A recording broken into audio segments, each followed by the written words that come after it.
Así que entonces empieza uno a hacerse estas preguntas. ¿Cómo soporta supply chain el crecimiento del negocio? O sea, si el crecimiento es una preocupación, ¿cómo lo soporta supply chain? Nosotros sabemos que para medir crecimiento estamos hablando de indicadores tradicionales, muchas veces de las áreas de venta y de mercadeo, como crecimiento en ventas, aumento de participación de mercado. Y nosotros sabemos que en supply chain, cuando empezamos a medir cosas como órdenes perfectas, exactitud de la planificación de un inventario, exactitud de unos pronósticos, fill rates, niveles de servicio, nosotros sabemos que los indicadores de calidad en supply chain contribuyen al top line del negocio. Así que aquí está el primer matrimonio entre este círculo de la calidad, este círculo del crecimiento, con este cuadrado de la calidad de los procesos. Y es un matrimonio que podemos, desde el punto de vista cuantitativo, encontrar esa contribución entre uno y otro. Así que el gran objetivo de crecimiento del negocio se soporta y se genera con la calidad de los procesos de logística y de supply chain. Cuando yo repito la misma pregunta y el mismo ejercicio en términos de rentabilidad y me pregunto cómo aporta supply chain a la rentabilidad, encuentro que para medir rentabilidad yo tengo algunos indicadores que, si conozco mi estado de resultados, sé cuáles son. Mi utilidad operacional o el EBITDA del negocio, que son todas las ganancias antes de derivadas del objeto del negocio social, y esta utilidad neta que mencionábamos ahora. Y si yo me pregunto, ¿cuál es el cuadrado que le corresponde a la generación de rentabilidad? Encuentro que en procesos más efectivos, que consumen recursos de menores costos, con mayor eficacia en ese proceso, todos los indicadores de costos de fletes, costos de abastecimiento, costos de transporte, costos de procesamiento de órdenes, todas esas estructuras de costo aportan directamente a estructuras de costo en el estado de resultados que contribuyen a la rentabilidad del negocio. Este es mi segundo círculo con el segundo cuadrado.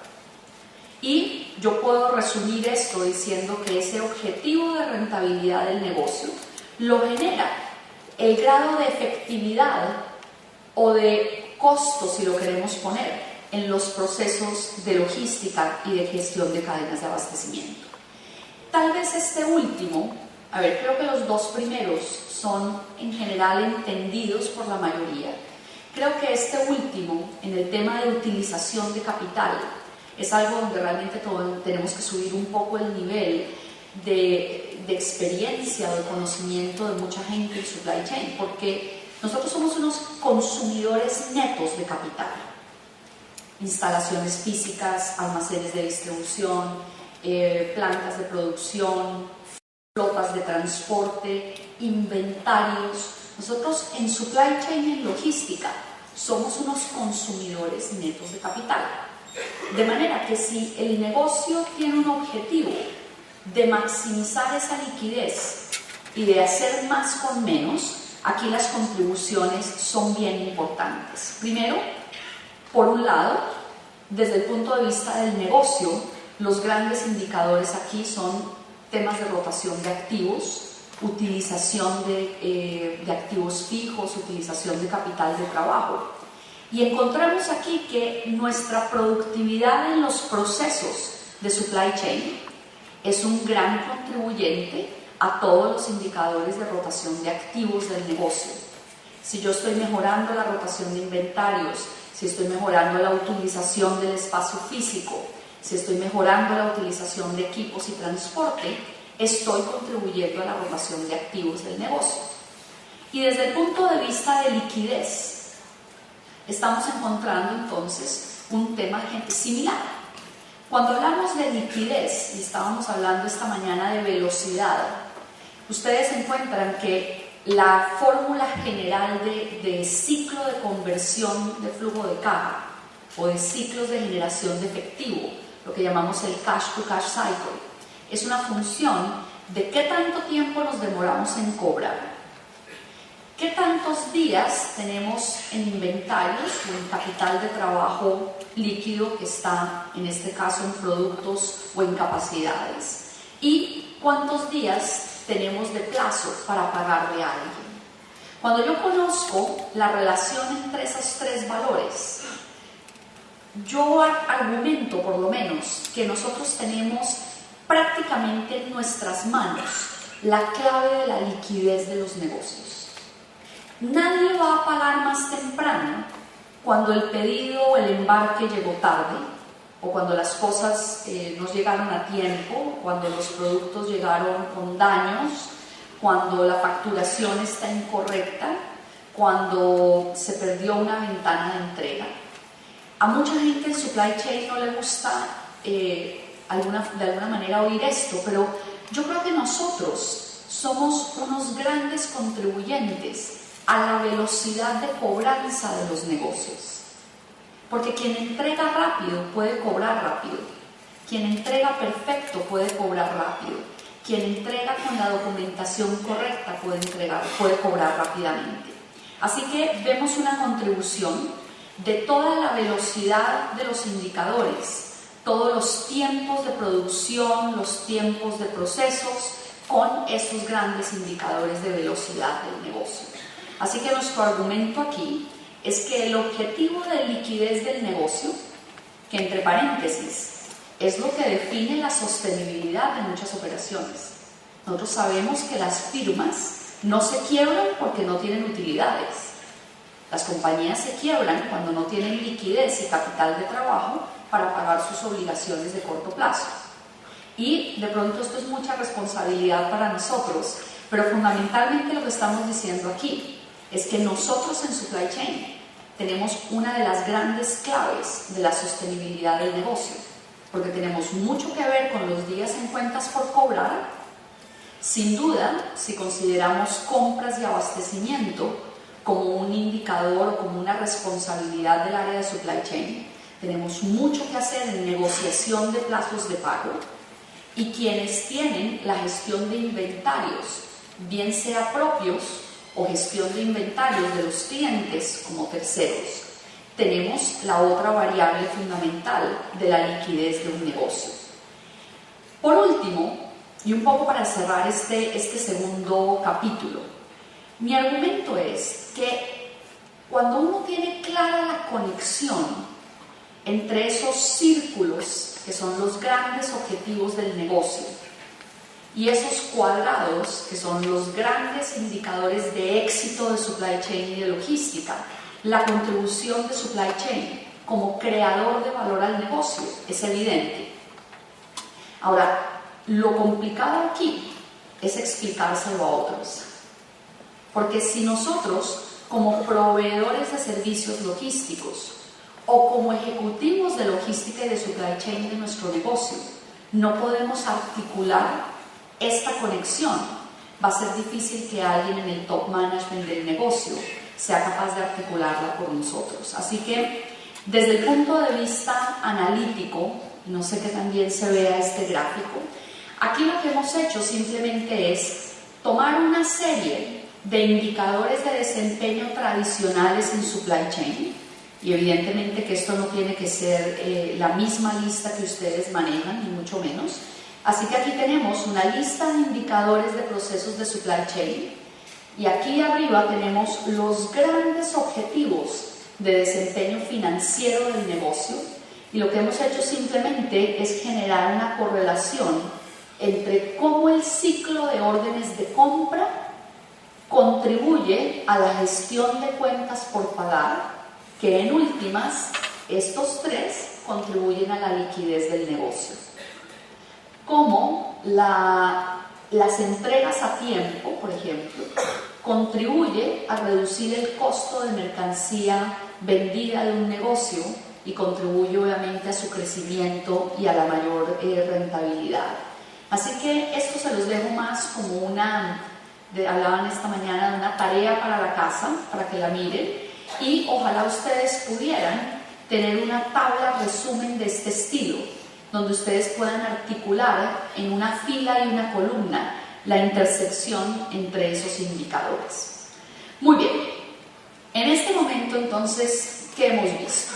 Hemos dicho, tenemos los fundamentos del negocio y hemos visto las 5 cosas que le preocupan a un CEO, los estados financieros donde esas preocupaciones, digamos, se articulan en términos de información y de cifras, y hemos visto 4 grandes familias de indicadores de desempeño para supply chain.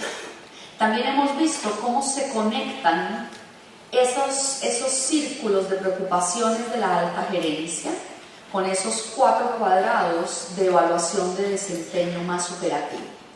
Ahora lo que quisiera hacer es un poco pasar de la teoría y ver cómo podemos aplicar los temas financieros a nuestra toma de decisiones. Porque una cosa es poder escribir o poderse hacer este cuadradito, esta tablita.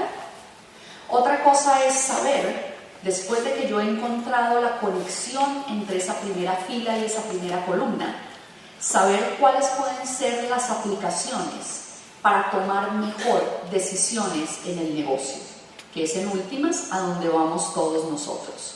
Así que voy a mencionar aquí lo que llamamos, o lo que son a nuestro juicio, las 3 grandes aplicaciones de temas financieros en la toma de decisiones. Y esas aplicaciones evidentemente tienen que ver con el uso de información financiera durante todo el ciclo de la relación entre los prestadores de servicios logísticos y los compradores o los generadores o dadores de esa carga. Vemos entonces 3 grandes aplicaciones. Número 1, para hacer benchmarking. Yo honestamente creo que todavía el benchmarking, aunque ha perdido un poco del aura de sofisticación que tenía, pero yo creo que el benchmarking sigue siendo una herramienta importante para lograr saber dónde estamos y para dónde vamos. Segundo, el tema de evaluación de proyectos. Igual en sus materiales del libro de Finanzas para Logistas hay en detalle algunos de los conceptos que voy a hablar ahora. Pero finalmente, a donde queremos hacer uso de las herramientas financieras es para preguntarnos si cierta decisión que vamos a tomar, una financiación de una inversión, una decisión de sustituir un proveedor por otro, una decisión de abrir o cerrar una instalación física, ¿es una buena idea o es una mala idea? Y por último, algo que, un poco nuevamente desde mi experiencia, me parece que es algo donde tenemos que avanzar quienes estamos en temas de supply chain, y es la construcción de business cases, de casos de negocio. ¿Por qué? Porque en los casos de negocio nosotros siempre articulamos muy bien el costo y las inversiones del caso de negocio. Pero adivinen qué, lo más difícil de un caso de negocio, ¿qué es? ¿Los beneficios o las inversiones? Sin duda, lo más difícil de estimar en un caso de negocio son las posibles oportunidades o beneficios o ingresos nuevos esperados de ese proyecto.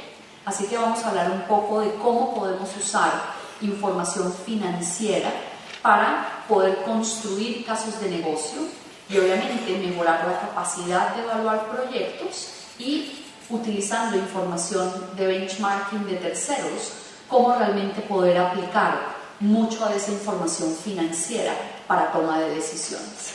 Entonces, déjenme empezar con la primera, y no vamos a hablar tampoco con mucho detalle de qué es benchmarking y cómo se usa, pero simplemente vale la pena decirles que benchmarking es lo que nosotros llamamos el arte de compararse con los mejores. Así que esto va por cortesía aquí hubiera podido poner al Papa, pero me pareció un poco irrespetuoso, así que preferí poner a Messi. Pero el benchmarking lo que realmente está buscando es cómo traigo yo a la mesa la información de la operación que tengo y me comparo con alguien más. Lo que no es benchmarking es compararse con otros para decidir quién salió primero y quién se va a llevar la corona este año de lo que sea. El benchmarking es para aprender, y fundamentalmente lo que uno hace en benchmarking es tratar de compararse con operaciones que le permitan a uno aprender de otros. Si alguien tiene mejores desempeños que la operación propia nuestra, ¿qué hace diferente a alguien para obtener mejores resultados? Aquí, un poco siguiendo con la idea de UPS, aquí le hemos hecho un pequeño benchmark a UPS con otros proveedores de servicios logísticos. Hay una comparación con el Deutsche Post, una comparación con FedEx, con TNT en Europa y con una compañía nueva en el mundo de operadores logísticos que se llama Aramex, que trabaja en África y el Medio Oriente. Y seguro que las cifras no las ven en detalle, pero simplemente cuando ven el color aquí, esta cifra, este espacio en blanco es UPS.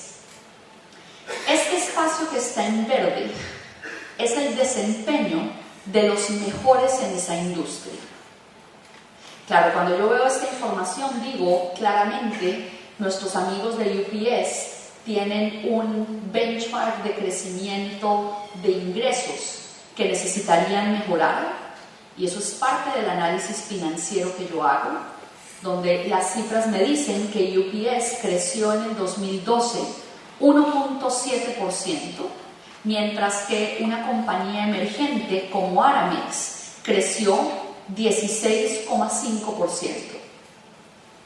Ahora, ¿qué significa eso? Alguien puede decir, no, pero no es justo porque Aramex es nueva y porque es una compañía pequeña y UPS es muy grande. Y entonces empieza todo este proceso de justificación de por qué la cifra es diferente.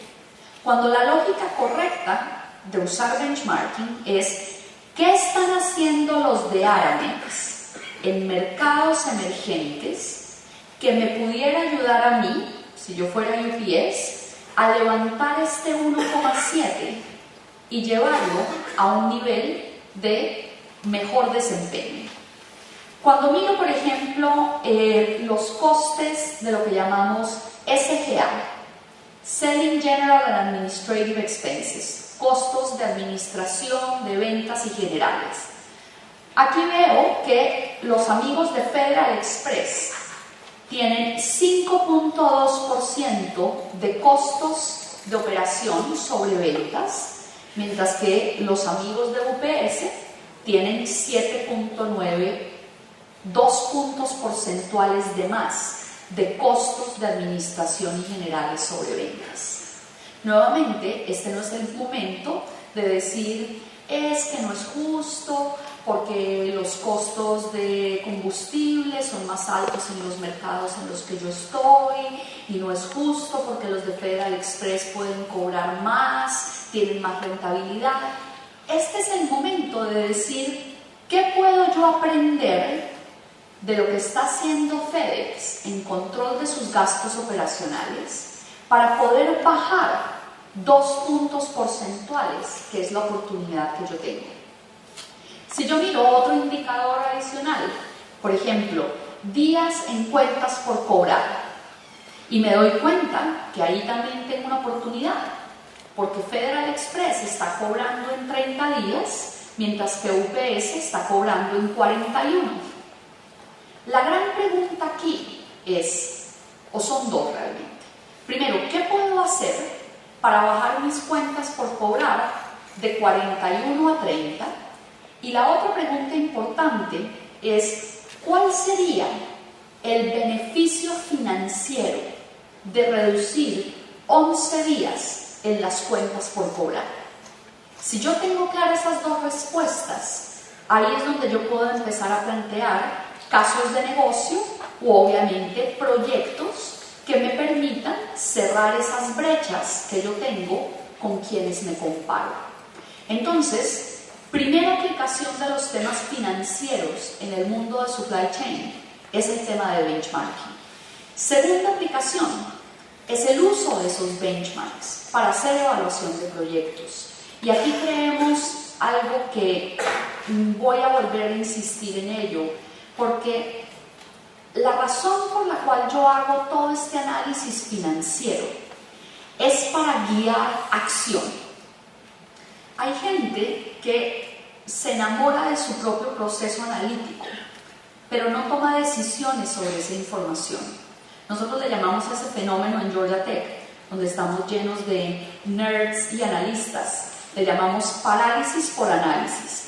¿Cierto? Hay gente que va hasta el último detalle del último gráfico, del último cuadro, pero cuando llega el momento de actuar y de tomar una decisión diferente, es una parálisis de tanta información que uno tiene.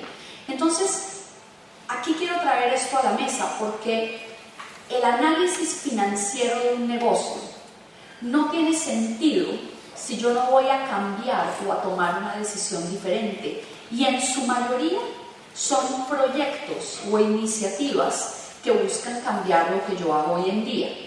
Y un poco a costa de ser repetitivo, traigo aquí esta cita famosa de Einstein, que dice que la locura de los seres humanos es pretender obtener resultados diferentes haciendo siempre lo mismo. Entonces, yo a veces veo compañías que tienen unos procesos muy detallados de análisis financiero, unos procesos muy detallados de scorecards, de logística y de indicadores, pero los procesos internos y los proyectos siguen siendo exactamente lo mismo. Entonces, si uno ha hecho todo este ejercicio de análisis financiero, y aquí, volviendo a ponernos un poco en el ejemplo de UPS, simplemente tomando los 3 indicadores que mencionamos ahora, si a mí me muestran este resultado, ¿cuál debería ser mi primera acción? Cuando yo comparo, que seguro alguien en UPS lo está haciendo, si yo he hecho este benchmarking financiero, mi primera pregunta es, ¿cómo logro yo cerrar esas brechas que me permitan aumentar las ventas, bajar mis costes de operación y de servicios vendidos, bajar mis cuentas por cobrar, negociar mejor las cuentas por pagar y aumentar esa utilización de activos? Esa pregunta de cómo es lo que llamamos el sonido de la acción, y ahí entramos en el territorio de la evaluación de proyectos.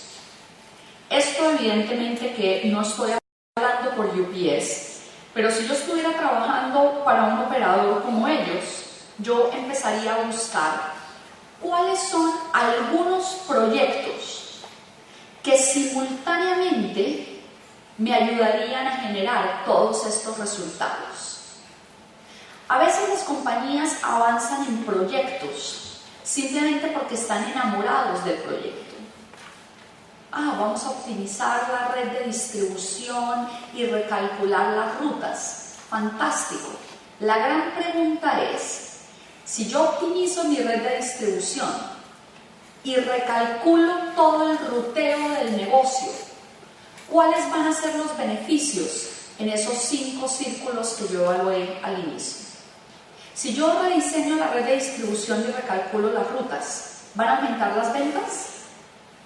Si yo rediseño la red y recalculo las rutas, ¿va a aumentar el NOPAT, la rentabilidad del negocio? Si yo rediseño la red de distribución y recalculo las rutas, ¿va a aumentar el retorno sobre activos? Si yo rediseño la red de distribución y recalculo las rutas, ¿va a aumentar la liquidez? Si yo no tengo respuestas positivas a esas preguntas, posiblemente el proyecto de rediseño de redes de distribución y recálculo de las rutas no es un proyecto que al final del día me agrega valor. Así que cuando estamos en el proceso de evaluación de proyectos, la evaluación de proyectos tiene que pasar una serie de pruebas. Y esa serie de pruebas son las herramientas conocidas de todos de evaluación de proyectos. Creo que todos ustedes que han pasado por una universidad, por una escuela, algo de finanzas hemos visto todos y vimos todos. Y cuando se hacen las preguntas de si este es un buen proyecto, entonces, ¿qué estamos evaluando? Si financiáramos hoy ese proyecto y viéramos sus beneficios inmediatos, ¿cuál sería la contribución neta de ese proyecto a las utilidades marginales del negocio? Es una primera pregunta. Segunda pregunta, si invirtiéramos en el proyecto y consideráramos que esa inversión es una inversión durante un periodo de tiempo, ¿cuál sería la rentabilidad de esa inversión? Y tercera pregunta, si invirtiéramos en el proyecto hoy, ¿cuántos meses pasarían para recuperar esa inversión en el proyecto? Cuando yo traduzco estas tres preguntas en técnicas de evaluación financiera de proyectos, todos ustedes conocen estas técnicas. Valor presente neto, tasas internas de retorno, periodos de repago. Aquí les digo un poco cuál es el desafío que tenemos nosotros, que ya tenemos un tiempo de haber salido de la escuela y de la universidad. A ver si ustedes están conmigo o no.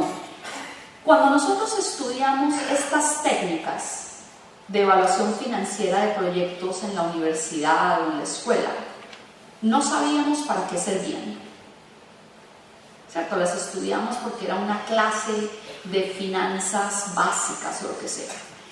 Y hoy en día, que necesitamos herramientas de evaluación de proyectos, muchas de estas cosas ya se nos han olvidado.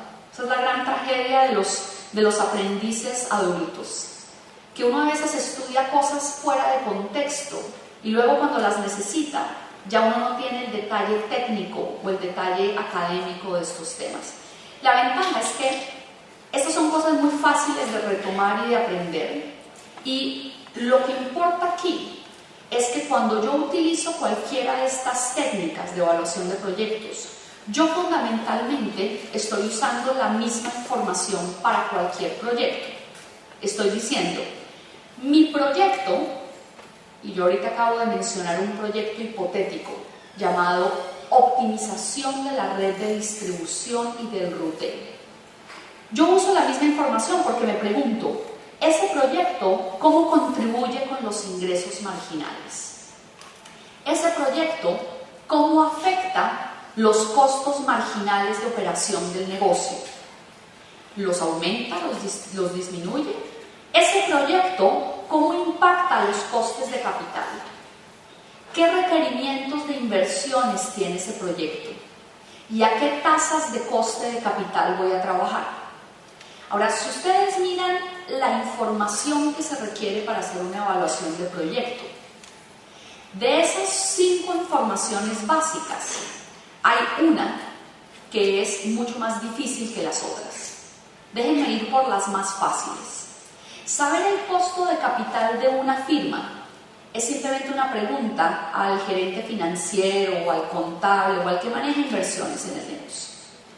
Poder estimar las inversiones de un proyecto, en muchos casos es cuestión de 3 cotizaciones y un poco de conocimiento de cuánto valen nuevos equipos, o cuánto vale un software, o cuánto valen unos servicios de consultoría, qué sé yo. Mi argumento aquí es que toda la estimación de costos y de inversiones de un proyecto es lo que es fácil de estimar. Lo difícil son los ingresos marginales. Porque yo siempre puedo decir cuánto vale una inversión adicional. Lo complicado es cuando me preguntan, ¿y si nosotros hiciéramos la optimización de las rutas y de la red de distribución, cuántos ingresos marginales podríamos generar de ese proyecto? Y esa es una respuesta que asume que yo sé cuáles son los beneficios de un rediseño de redes en términos de fill rates y de tiempos de respuesta, y que yo los puedo conectar con un aumento de ventas en el mercado. Y si yo soy capaz de hacer eso, yo he sido ya capaz de hacer una evaluación financiera de proyectos. No se preocupen tanto por las fórmulas que están detrás de esto. Si es que una hoja de Excel tiene todas estas fórmulas. Aquí lo preocupante no es la fórmula de cálculo. Aquí lo difícil es la información con la cual se hacen esos análisis y fundamentalmente el impacto sobre beneficios, sobre ahorros, sobre ventas marginales. Ahora déjenme cerrar este punto de las aplicaciones con el cierre realmente de un proceso de toma de decisión. Porque en algunas firmas, después de la evaluación del proyecto, si la tasa interna de retorno es buena, listo, el proyecto pasa. Si el valor presente neto es superior a 0, listo, el proyecto es bueno. Y si la tasa interna de retorno es superior al costo de capital o el payback es inferior a los periodos que requiere la compañía, uno diría que el proyecto es bueno. Sin embargo, no tan rápido, porque yo no puedo aprobar inversiones o proyectos solamente con la evaluación individual de este proyecto. Porque resulta que estos proyectos en los que nosotros trabajamos son proyectos que tienen un contexto. Nosotros no tenemos el único proyecto del negocio. Hay todo un portafolio de proyectos que tienen que competir por los mismos recursos. La verdad que mucha gente con la que trabajamos nosotros en cursos y en proyectos nos dice: María, es que a nosotros los de finanzas no nos pasan ningún proyecto, si es que nosotros tenemos buenas tasas internas de retorno y tenemos unos periodos de repago cortos. Nos odian en finanzas, no nos financian nada. Y yo le digo, ¿qué tal si hay un proyecto mejor que el otro? Donde aunque el de nosotros sea bueno, siempre hay proyectos que pueden ser más eficaces y más eficientes en el uso de recursos limitados. Es muy importante en la creación de casos de negocio poder ver el contexto que rodea el proyecto y cómo se compara con otros proyectos adicionales en el portafolio, donde uno de los grandes elementos de contexto obviamente son las prioridades corporativas del negocio. Por ejemplo, este año no vamos a invertir en bienes de capital porque tenemos un riesgo de financiación. O este año no vamos a trabajar en proyectos que tengan que ver con, no sé, con crecimiento de mercado, porque no sabemos muy bien los riesgos que podamos tener. Así que cuando hagamos casos de negocio, una forma de encontrar si ese proyecto que hemos evaluado y que ha pasado las pruebas realmente es un proyecto válido en el contexto de todo el portafolio de proyectos. Cerrando aquí un poco con el ejemplo de UPS, normalmente en el mundo financiero se corren una serie de análisis que se llaman sensitivity analysis o análisis de sensibilidad, que lo que fundamentalmente hacen es evaluar qué pasaría si esto se sucediera. Es una especie de simulación del futuro que le permite a uno tomar mejores decisiones.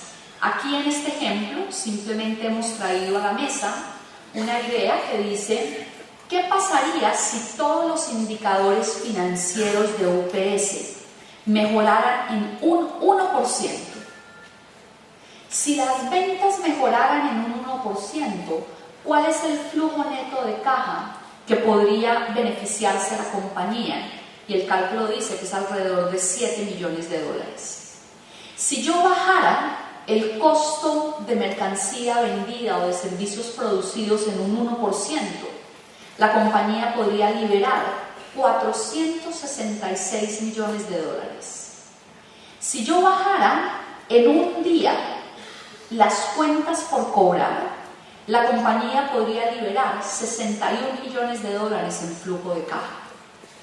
Y si UPS pudiera mejorar la utilización de activos fijos en un 1%, podría generar del orden de $197 millones en flujo de caja libre. ¿Por qué traigo estas cifras aquí? Obviamente que no le estamos haciendo aquí consultoría a UPS en Atlanta, pero lo que estamos tratando de identificar es cuáles son los proyectos que tendrían mayor probabilidad de ser financiados en UPS este año. Y aquí les voy a decir claramente cuáles no. Crecimiento de ingresos no va a ser, porque aunque ellos crezcan un 1%, solamente van a liberar $7 millones en capital de trabajo. Pero, aunque el benchmark, ¿se acuerdan? Eran estos de Aramex de 16%. Pero si ellos mejoraran un 1% en costos de operación, solo un 1%, el beneficio podrían ser más de 400 millones de dólares. Esto me define claramente las prioridades de donde debe trabajar el negocio.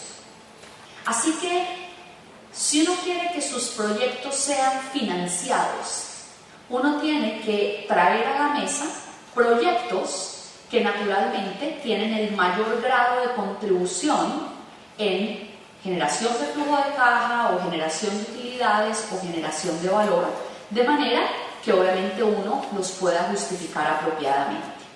Muy bien, vamos a cerrar entonces con todos estos temas de la conexión de finanzas con supply chain y logística. Y en este momento lo que hemos discutido, lo que hemos conversado, es un poco los fundamentos de los grandes objetivos de la alta dirección de un negocio, estos 5 círculos de los que hemos hablado: crecimiento, rentabilidad, eficiencia en el uso de recursos, liquidez y creación de valor.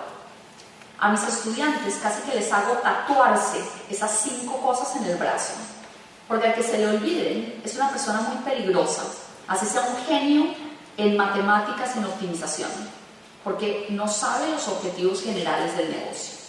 También hemos visto los estados financieros generales, donde se ven reflejados esos objetivos. Y hemos revisado los 4 grandes identificadores de éxito en supply chain y en logística: costos, productividad, velocidad y calidad. Después hicimos un poco esa conexión entre círculos y cuadrados y encontramos que para mejorar el crecimiento tiene que mejorar la calidad en los procesos de logística y de supply chain, que para mejorar la rentabilidad tienen que mejorar todas las estructuras de costos de supply chain, que para mejorar la liquidez tiene que mejorar la rotación del inventario, la negociación en compras y obviamente la calidad y el cobro a clientes de nuestros productos y servicios, y que para mejorar todos los índices que tienen que ver con utilización y eficiencia de activos, tienen que mejorar todos nuestros indicadores logísticos de uso de activos. Y cerramos con las aplicaciones de estos análisis financieros y operacionales a través de compararnos con los mejores en benchmarking, de hacer una buena evaluación de proyectos y de ser capaces de articular casos de negocio para demostrar cómo contribuimos a los indicadores financieros del negocio. Con lo que voy a cerrar, y naturalmente ustedes van a tener acceso a estas presentaciones, directa o indirectamente, y se las voy a dejar para que ustedes mismos las utilicen en el proceso de construcción de ese discurso con sus clientes y con su alta dirección. Y este es el cierre de mi presentación. Si nosotros sabemos que el objetivo de un negocio es agregar valor, y lo vimos atrás, que para agregar valor yo tengo que crecer en ingresos y en ventas, reducir mis gastos de operación y reducir mis costos de capital con todos los activos que se usan en el negocio. Y nosotros sabemos que si ejecutamos supply chain de manera correcta, nosotros con mejor calidad de procesos generamos crecimiento, con mejor efectividad en reducción de gastos apoyamos la utilidad operacional y con mejor utilización de capital y de activos mejoramos la productividad. Este es mi argumento final, que nosotros en supply chain somos unos grandes creadores de valor para el negocio y que eso, que en muchos casos lo sabemos de forma intuitiva y estamos convencidos, naturalmente tenemos que poderlo explicar, no solamente a nuestros clientes, a nuestro top management, sino en muchos casos la única forma de que a uno el CFO lo quiera es cuando uno efectivamente puede articular lo que hacemos en supply chain para contribuir al valor del negocio. Así que si sabemos cómo contribuimos y obviamente sabemos cuáles son los objetivos del negocio, es en ese momento nuestro único siguiente paso es momento de actuar y momento de que nuestros proyectos tengan claramente especificada esa contribución. Así que con estas ideas los dejo y de nuevo muchas gracias por su atención y la invitación. Gracias.